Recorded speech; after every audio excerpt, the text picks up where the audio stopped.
हामीले विध्वंसकारी भूमिका पनि हामीले निभाएका छैनौँ। अस्ति तिनकुनेमा देख्नुभयो आज कति शान्त कति सौम्य एउटा सानो भय चाहिँ थियो, कतै घुसपैठ होला। पूर्व काङ्ग्रेसी स्वर्णिम वाग्लेले बताउनु भएको रहेछ कि हिजो तिनकुनेमा भएको विध्वंसकारी घटना हामीहरूले घटाएका छैनौँ, हामीहरूलाई चाहिँ कहीँ कतै घुसपैठ हुन्छ कि भन्ने चाहिँ लागेको थियो अरे।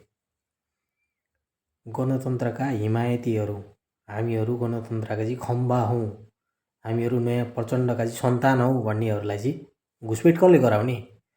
प्रचण्डले चाहिँ तिनकुने घटनामा घुसपैठ गराएको भनेर स्वयंले चाहिँ 12 बजीतिर चाहिँ राजावादीहरूले चाहिँ आन्दोलनमा ठुलो चाहिँ क्षति गरिरहेका छन् भनेर चाहिँ आफैले चाहिँ घुसपैठ गराएको भन्ने चाहिँ वकालत गरे नि त, होइन?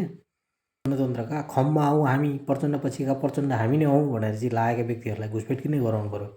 यो व्यवस्था जसले चाहिँ ढाल्न सक्छ, यो व्यवस्थाप्रति जसले चाहिँ दुश्मनी मोल्दछ, तिनीहरूलाई पो सिद्धाउनको लागि चाहिँ घुसपैठ गराउने, होइन? अनि उनीहरूलाई चाहिँ सिद्धाउनको लागि चाहिँ विभिन्न चाहिँ नाटक मञ्चन गर्ने काम हुन्छ त। यो व्यवस्थालाई टिकाउन लागि परेकाहरूलाई कसैले केही घुसपैठ गराउने, होइन, सिद्धाउनको लागि लागि पर्ने केही काम हुन्छ त? कुरा गर्छन् पनि अचम्मै भए।